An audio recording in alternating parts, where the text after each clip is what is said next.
Dogfights, an essential combat feature of aerial warfare, became notably prominent during World War I.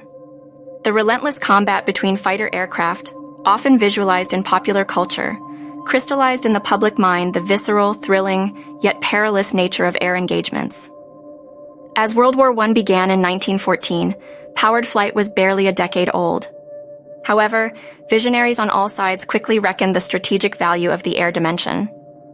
Initially, airships and devolving airplanes were used primarily for reconnaissance, but as with any military application, the defensive and offensive capabilities were rapidly explored and deployed. The first recorded dogfight occurred in August 1914, when a Serbian aviator defended his reconnaissance plane against an Austro-Hungarian monoplane using a pistol.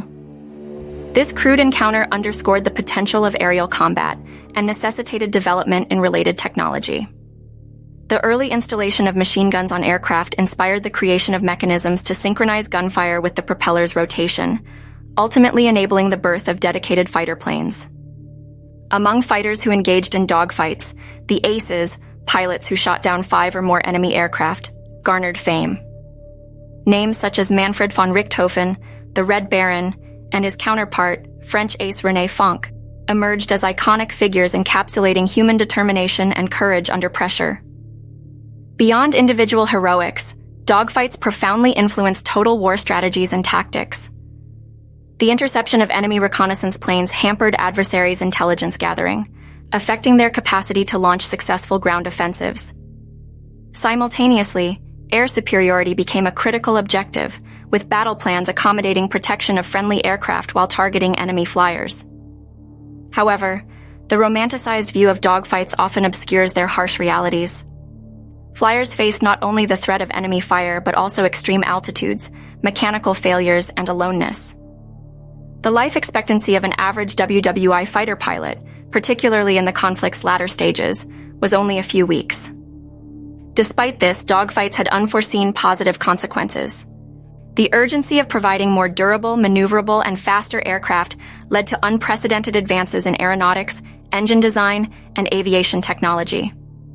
Simultaneously, the rising role of air power necessitated training regimes, leading to the establishment of formal institutions that would forge generations of aviators.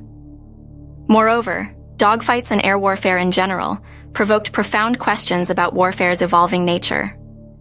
These included discussions about the morality of aerial bombardment and the possibility of wars being decided entirely in the air, far removed from traditional battlefields. Negatively, the intensity and excitement of these engagements arguably contributed to a glamorization of warfare. A glamorization that, amidst the grave carnage of World War I, was at best illusory. Additionally, the losses, both human and material, were uncontrollably high. The relentless pursuit of air superiority led to staggering casualties on all sides, while economic resources were poured into the production of aircraft, sometimes at the detriment of other crucial sectors.